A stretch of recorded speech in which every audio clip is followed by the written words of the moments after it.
Hey everybody, welcome to the Mike and JD Show YouTube channel. Thank you for being here. I want you to do me a big favor before you check out this clip. I want you to hit the like button.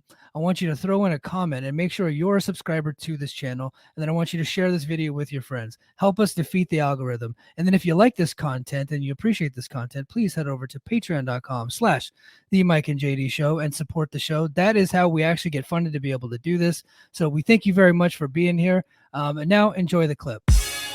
Uh, uh, Competition starting to get thick. It's the click, so I hope you watch your A game. Ain't made no rain. John, the reason I kind of talked to you about this coming on tonight is Dave Meltzer has always talked about your Jericho pitch, the story that you went with to WWF in 2001? 2001? Am I right? 2001, April 2001. Yeah. Oh yeah, it's the year WCW collapsed. So Yeah. you were on board. You were going to book. This is official, by the way. This is reality for people listening. John was going to be the booker of the cruiserweight division in the Fusion Media led WCW. That didn't happen. So then you got a shot to write with WWE, and Dave Meltzer is always like it always comes out in random, Wrestling Observer radio. So he'll be like, "Oh yeah, the John Muse Jericho pitch is like the best story that's never been done." Yeah. Right. Well, parts of it have been done. Well, yeah, wink, wink. So, like, can you, I think a lot of people, like me specifically, and again, I only know this because I know you. Can you tell us what? Because again, Mike and I are pushing. I don't know. You didn't hear us there. Mike and I are gonna, while we're on break for the holidays, we're gonna release our WCW Invasion 2-part. Oh, okay. And it's re-released basically. So I'm a big fan of like alternate history stories. So what I would like you to talk about That's is me. this. Yeah, no comment. Can you tell us a little bit about what could have been if Stephanie McMahon was actually good at her job at writing the television show? All right. So we'll take a step back real fast and then we'll go forward. I didn't go to them. They came to me. They reached out to me. Now, my history with WWF actually, and I'll say WWF now because this is really what they were when we were talking about all this. My history with them goes back to 1991. People don't really know that, but that's when it started. I sent things over to them. I took advantage of a timeline. I was just a goofy fan, right? Still am. I sent some ideas to them in 1991, and they started calling my house.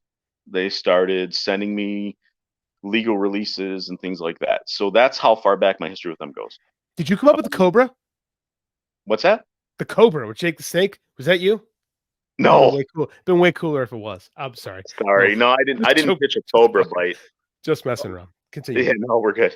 But I sent them like 3 months of plans back in 91. I sent it when most of the office except for Vince was gone to Europe. And then I got, within a week, I got certified letters from them and they started calling my house, talking to my mom. Good times. So that happened then. Then in the mid 90s, I did some things too that were on their request. And then 2001 came. And what I think happened with 2001 was I think they found out what Bischoff had been planning. And then they started kind of exploring some of those avenues. But I got called from their office on a Friday near the end of the day. I don't want to say the name, but anyway, it's somebody that would have the authority called me up and said, "We want you to pitch." And then they told me what they wanted me to pitch. And what they wanted me to pitch was launching WCW. And the rules, they kind of had some parameters involved. Let me get my notes here. Basically, they wanted to launch WCW as separate. This is another thing too. People always give Dave a hard time. WWF wasn't going to do. WWF was going to launch WCW. Okay, you don't start calling people up asking them to pitch launches if you're not going to launch. They wanted to launch it as a separate brand and get the war going. They wanted me to use the McMahon family problems as a driver, and there would be TV and pay-per-view for WCW. But they wanted me to launch WCW. That's what they wanted me to pitch. They asked for that. The normal creative process for WWF at the time was they would send you some materials and you would send them 2 pitches, and it would be whatever you wanted. It just had to involve their people. There was like there was some parameters around it. But you would send them whatever 2 ideas you wanted. This case was different. They wanted me to send them something specific. So that's how that got started. Anything else, or you want to go forward with the idea itself? No, go forward with the idea. We're anxious to hear it. We were All both right. on mute. Sorry. Oh, I'm sorry. Okay. No, So I'm sorry. My daughter was outside my office singing a song, so I had to mute I that. I had the hillbilly train running through town, so I apologize for that on my end too. yeah, so they called me and asked me to do that. So I got working on that piece, and then over the next, week or so, I started going through the idea itself, and then I had to build a resume for them, so I had to write a whole bunch of stuff down, and did all that. Then the idea itself. Basically, the idea is it's Jericho.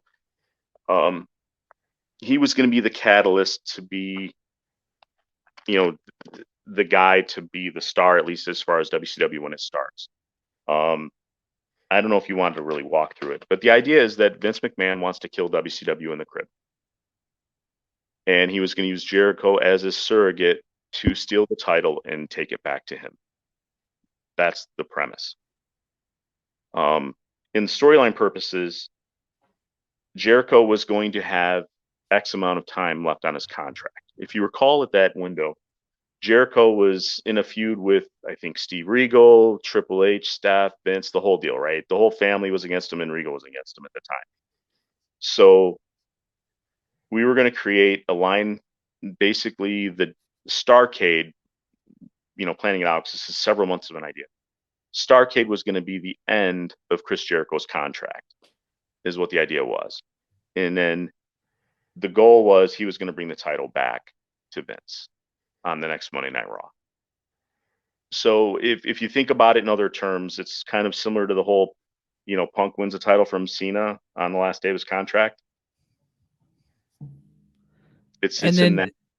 Go ahead. So it took them 10 years to actually do the story that you had pitched to them. I wonder if they just remembered that. It's like, remember that pitch that John Muse made about Jericho? We should do that with CM Punk.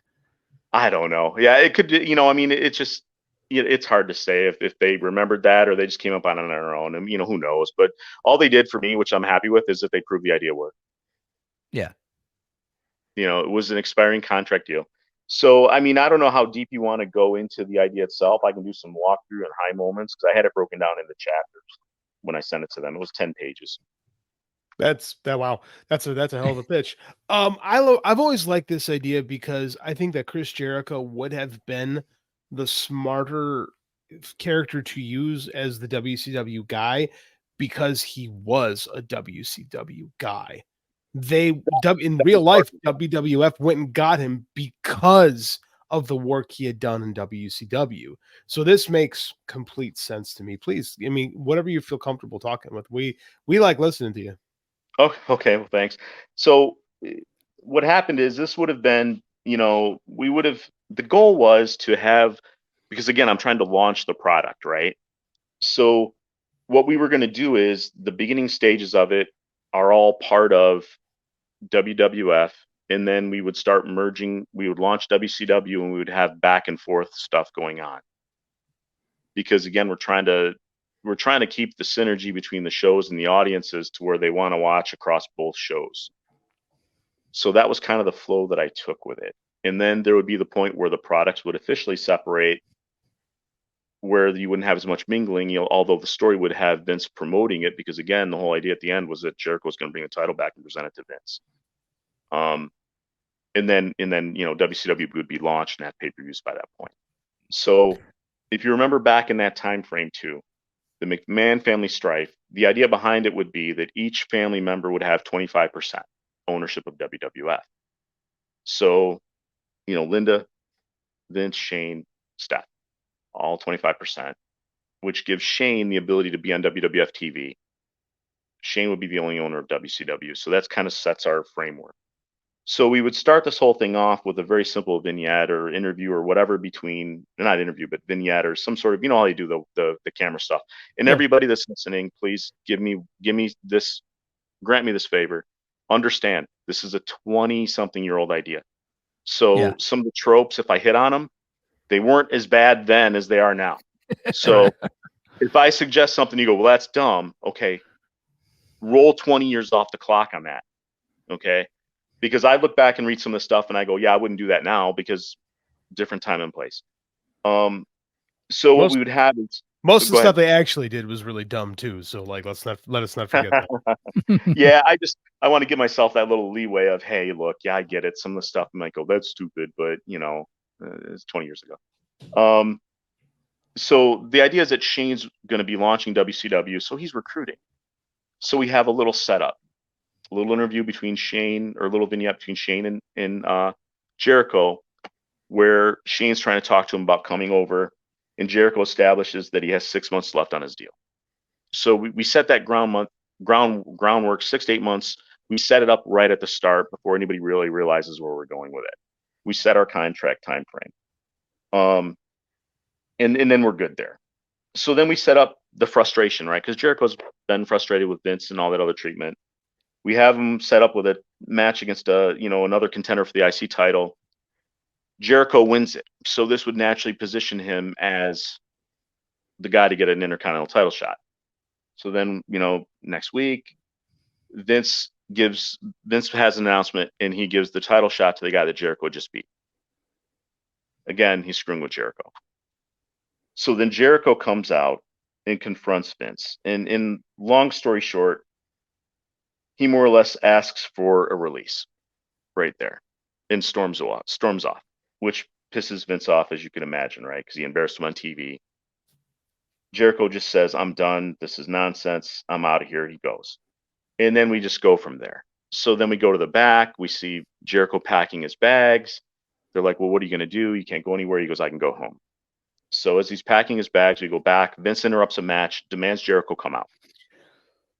So then Jericho comes out and he says, who the hell are you? Embarrass me on TV, that kind of stuff. So then we set the stage. And Vince accuses, Jericho, Shane put you up to this, didn't he? That kind of stuff. Jericho says, I'm done. I want out. I'm sick of you, your daughter, your son-in-law, your commissioner. I'm just done. Vince says, I'm not going to let you walk away.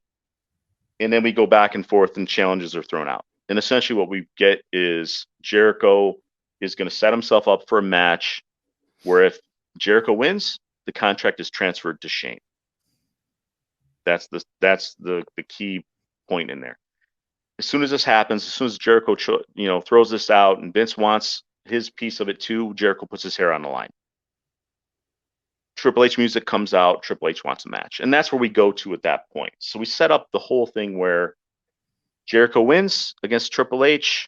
He gets to go transfer to WCW and he gets to go to Shane and gets away from Vince in the bullshit. If Triple H wins, Jericho loses his hair. And that's what we do there. And that's a pay-per-view match. And Jericho naturally would win. And the idea behind there, and we do some teasing on this, is that there would be a point in the match where Vince can help Triple H, but he doesn't. A little bit of a seed, because you realize you don't know at the time that they're kind of working together in their own way. So Vince burns Triple H by not helping him. Jericho wins, but you don't really point it out. It just happens in the background. So that's where we're at to that point. And that's how Jericho gets his contract transferred to Shane. Any questions? Anything on that one? I don't need to keep talking. No, you're fine. We're just listening to the. Yeah, we're just listening. I love creative process stuff, so Yeah. I'm digging this right now. I can't pinpoint probably where this thing went sideways though with WWF. Yeah, I kind of got a hunch where you went wrong. he pitched Jericho beating Triple H, and they were like, nope, not in 2001. Yeah, I know. Well, silly me. I recognize Jericho had this stuff to be the guy, but and I thought because here's the other thing too is that I gave them the out. You can only write an idea to certain points. I gave them the out. Vince burns Triple H here. Triple H is going to bring this up later as part of the problem. to where when Jericho comes back with the belt, Triple H could be the guy to come out and make a deal then and beat him. He can get his win back. But we had to build somebody out of this. You know, Yeah. Turns out you're wrong. They didn't have to build anybody out of this, and nobody got built.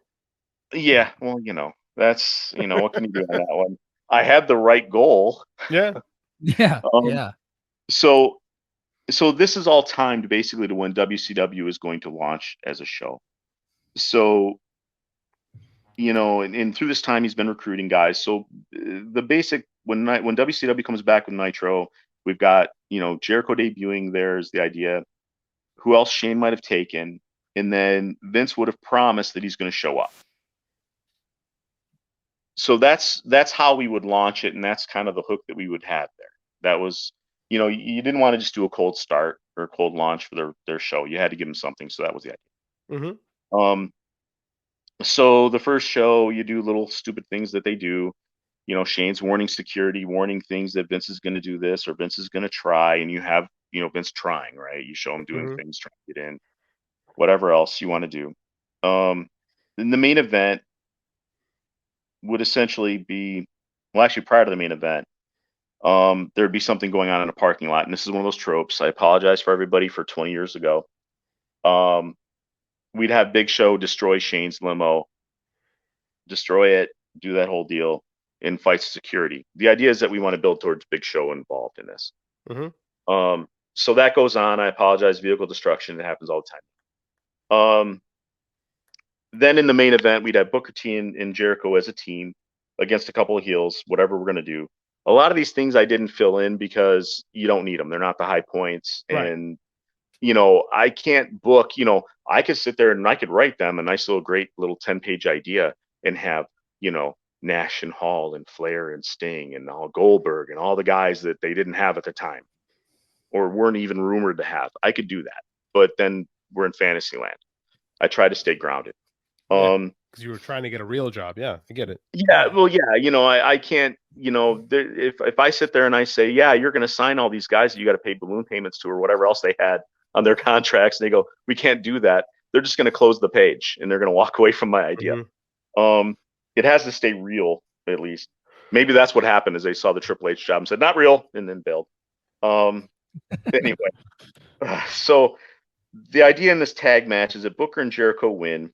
And then as the match ends, Vince jumps the rail in disguise. And he tries to run off with the WCW title. Again, that's the goal. We don't know it yet, but that's the goal. Like so Vince tries to jump the rail, steal the belt. He gets caught. You know, Vince would hit somebody in the fray, a WCW employee, the whole deal. Then it ends with Vince in the ring getting, you know, Booker T's finishing move, that kind of stuff. So that's how the first Nitro ends.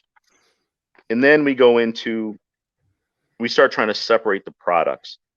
Out of what Vince did and what Big Show did, Shane threatens a lawsuit because, again, they have no rights and privileges there, and they interrupted the show, did all this other stuff, such that Vince has to settle.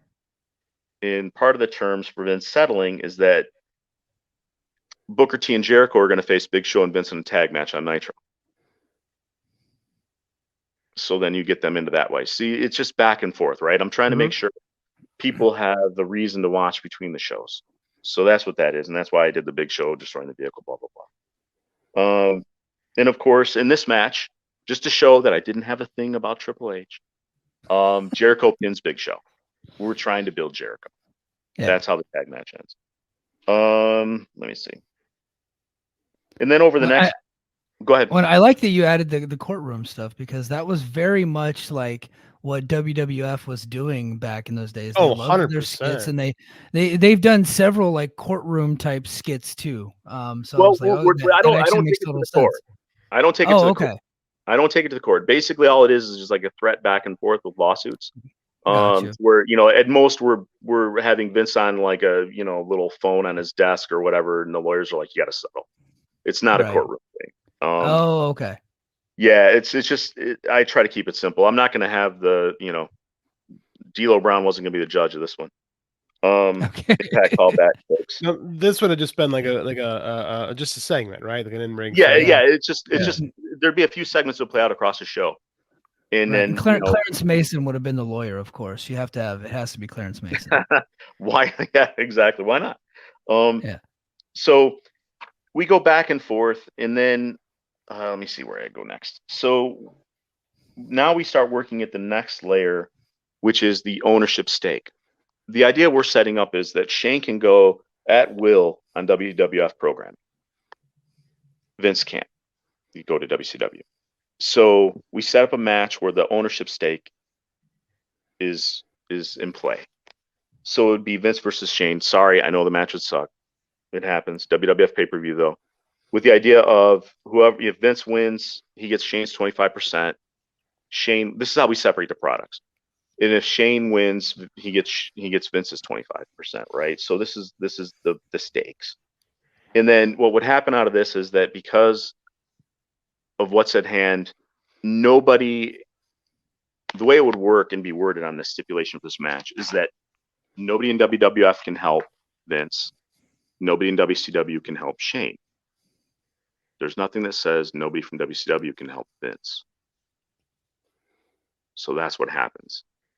So you go through the whole match. Vince looks like he's in deep trouble, going to lose 25% of this of the promote of WWE, his 25%, so he'd be out, right? Jericho helps Vince win, and that's how you realize that the turn was in play. And that's how he can do it, because it's WCW technically helping Vince, not So Vince wins, Shane's 25%. Vince reveals the plan. Jericho's going to get the WCW title and bring it back to me in 6 months, or whatever time was left. Then we go right out into that. I'm trying to read. I'm sorry. I'm reading this stuff. It's not off the top of my head. This would be the window where Triple H would be upset.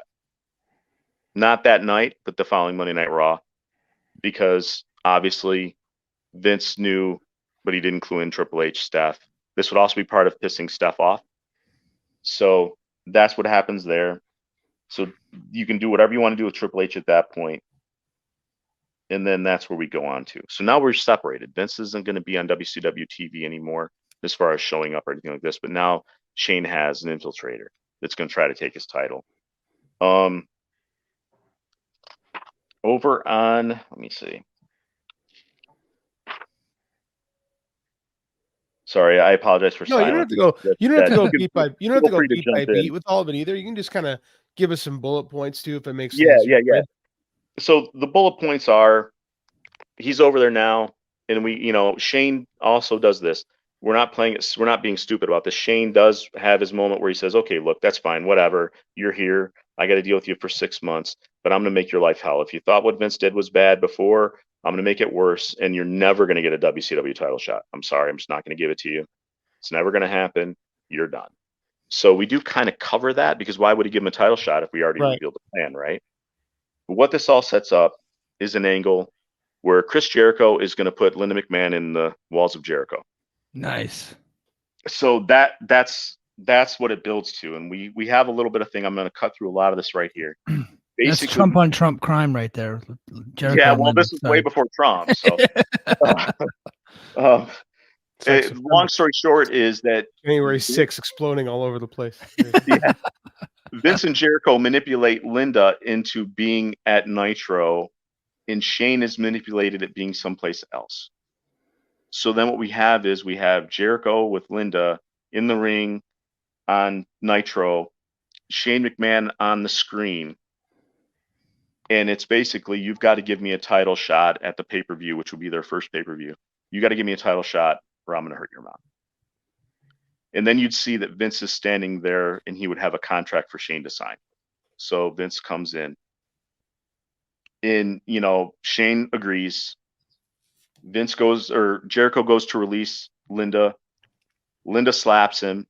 Jericho grabs her back, and then he looks to Vince, and Vince gives Jericho the evil Vince look and thumbs down. Basically, Vince greenlights Jericho hurting Linda. And then he puts her in the walls of Jericho. And that's how we end that. That's a very 2001 ending to a Raw. Yeah. This was Nitro. This was Nitro. Yeah. Yeah. WWF. Yeah. But it fits WWF era, like at the time, what they were doing. Yeah, for sure. So anyway, so we go to the pay-per-view now. Jericho wins a belt. And then here's where the chase turns now. It was Jericho trying to get the title. Now it's WCW trying to get the title from Jericho. We start off the Nitro right after the pay-per-view, and here's where we put a twist in. People should like this one. Jericho's going to address the fans, and that they need to pay close attention to his entrance, is what we were told.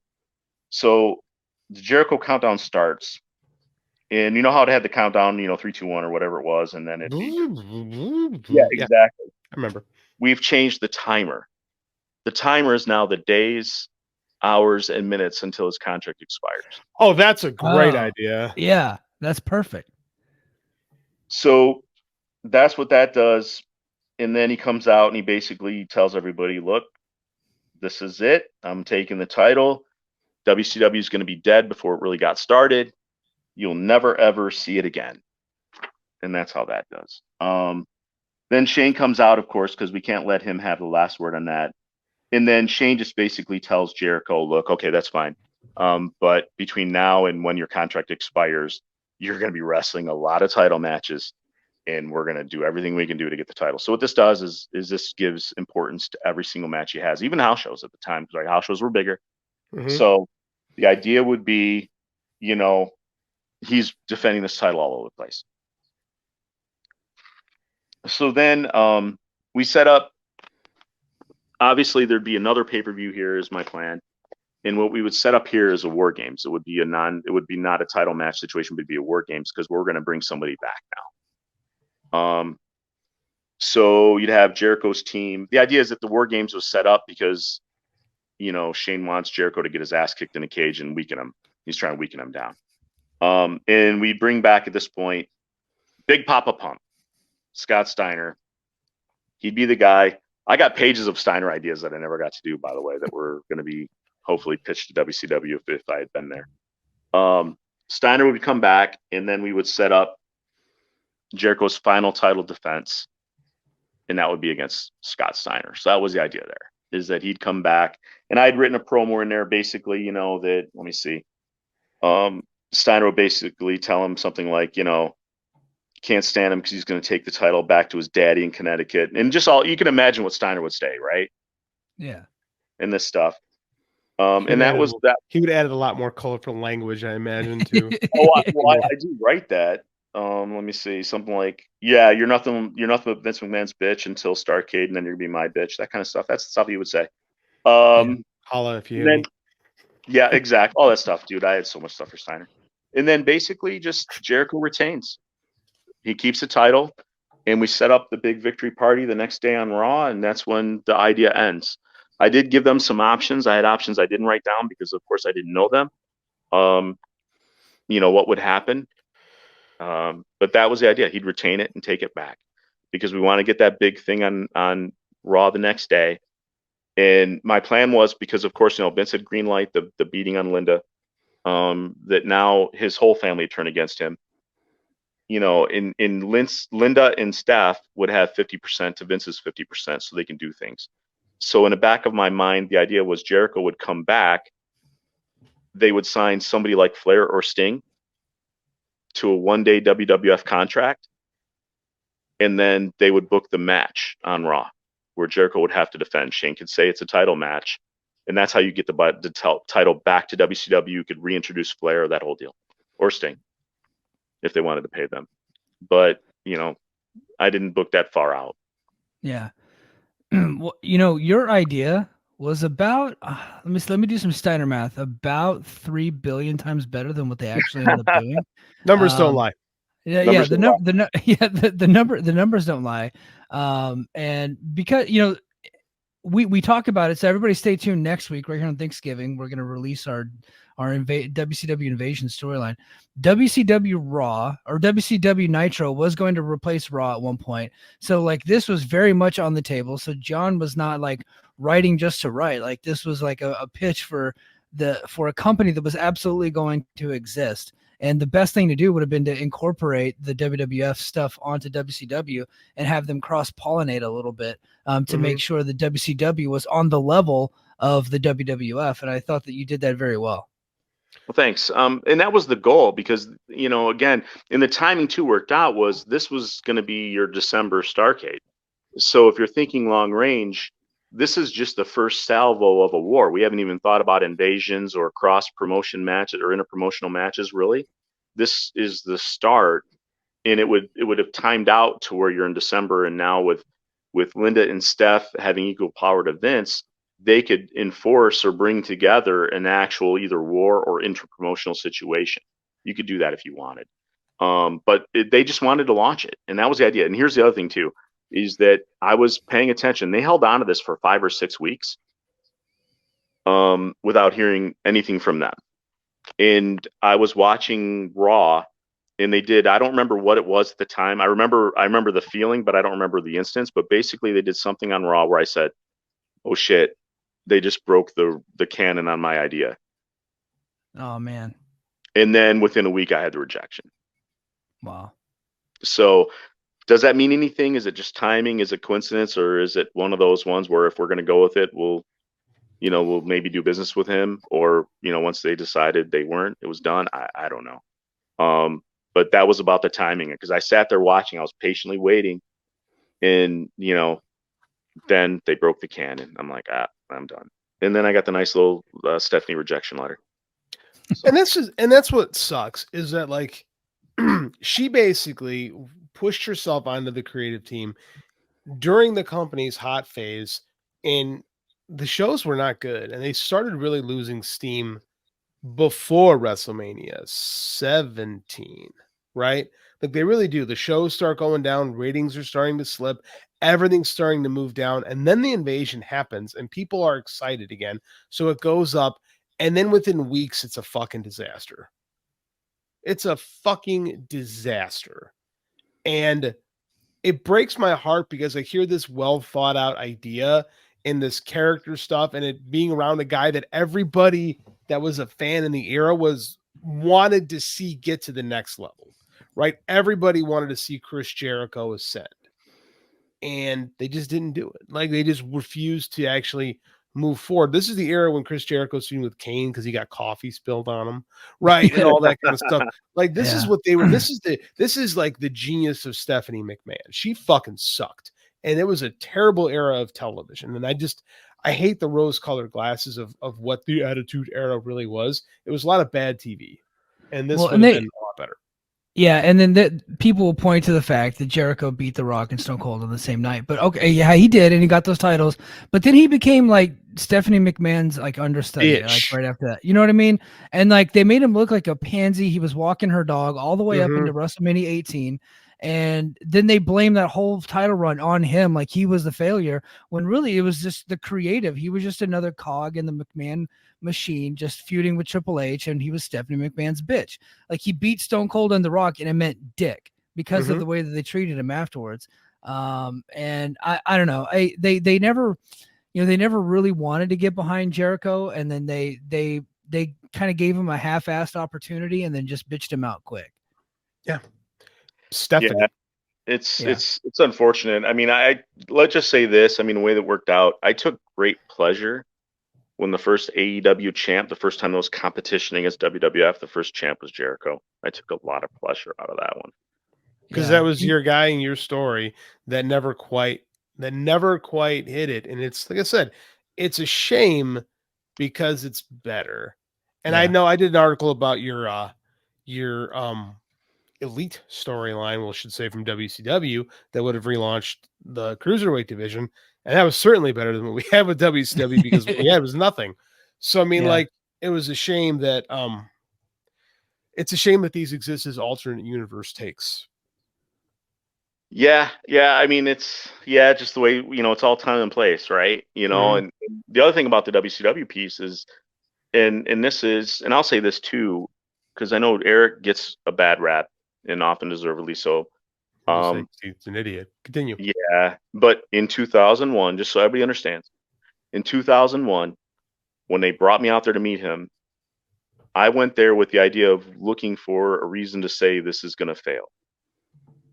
Whatever he wanted to do was going to fail. I went there with that because, again, I didn't trust the situation. I was more than happy to take it because it was exciting, but I went there thinking, all right, well, I've got my list of questions I'm going to ask. I'm going to listen to him talk. I'm going to let him tell me what he can tell me.